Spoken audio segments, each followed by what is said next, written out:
Hey everyone, welcome back to the channel. Today, we're tackling a straightforward but important topic: how to close your Chase checking account in 2025.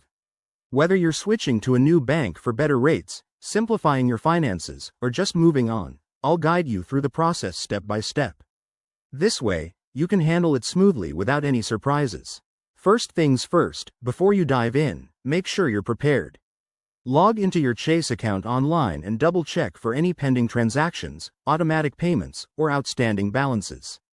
If you have any linked services like direct deposits or bills, update them to avoid disruptions. Oh, and don't forget to withdraw or transfer any remaining funds to another account. Nobody wants to leave money behind.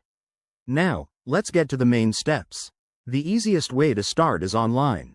Head to the Chase website or app, sign in with your credentials, and navigate to the Customer Service or Account Services section. Look for an option like Close Account or Manage Accounts. If it's available, follow the prompts to submit a request. They might ask for reasons or confirmation details. If you can't find it online, or if you prefer a more personal touch, give Chase Customer Service a call. Their number is usually on your account dashboard or the back of your card.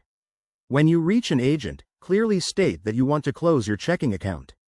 They'll verify your identity with questions about your account, so have your info ready. This usually takes just a few minutes. If you're not comfortable with phone calls, visit a local Chase branch. Bring your ID, debit card, and any account statements for verification. A banker will assist you through the closure process, which might involve signing forms and confirming the transfer of funds. Keep in mind that Chase might have specific policies in 2025, like potential fees for early closure, so ask about that upfront to avoid unexpected charges.